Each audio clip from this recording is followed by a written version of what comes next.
Diabetes के वजह से डिप्रेशन, एंजाइटी, मूड स्विंग्स या फिर अल्जाइमर्स डिसीज यानी भूलने की बीमारी, ऐसे मेंटल हेल्थ कंडीशंस डेवलप होने की पॉसिबिलिटी बढ़ जाती है।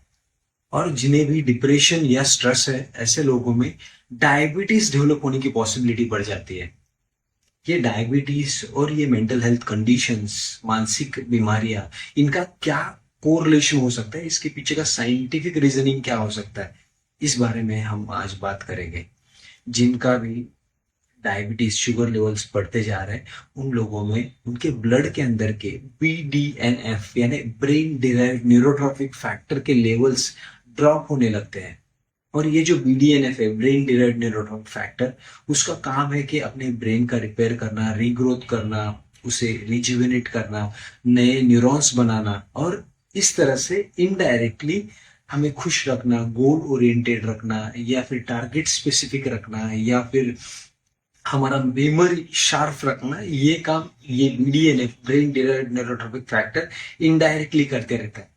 मगर डायबिटीज के वजह से जब अपने ब्लड के अंदर के ये BDNF के लेवल्स ड्रॉप होने लगते हैं, तो हमारा ब्रेन प्रॉपरली फंक्शन करना बंद हो जाता है, उसका फंक्शनिंग कहीं डिस्टर्ब होने लगता है। तो उसी के वजह से हमें डिप्रेशन, एंजाइटी या stress, mood swings, Alzheimer's disease या कभी कभी सिजोफ्रेनिया जैसे भी मानसिक बीमारियां आ सकती है। तो इसीलिए हमारे शुगर लेवल्स कंट्रोल में रखना हमारी रिस्पॉन्सिबिलिटी ठहरती है। उसके साथ साथ ही साइकेट्रिस्ट और साइकोलॉजिस्ट का रोल भी उतना ही इम्पोर्टेंट है। मगर ये शुगर लेवल कंट्रोल में रखने के लिए मेडिसिन के साथ साथ हमारा डाइट, एक्सरसाइज, लाइफस्टाइल मॉडिफिकेशंस, ये बहुत ज्यादा इंपॉर्टेंट फैक्टर्स काम करते हैं।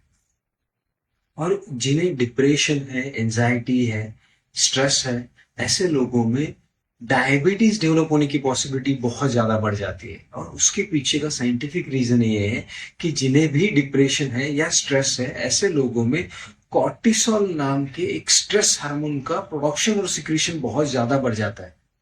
और ये कॉर्टिसोल जो हार्मोन है, ये स्ट्रेस हार्मोन है, और उसी के वजह से दो प्रॉब्लम्स फेस करने पड़ते हैं। एक तो ये कॉर्टिसोल हमारा इंसुलिन रेजिस्टेंस बढ़ाने के लिए रिस्पॉन्सिबल ठहरता है।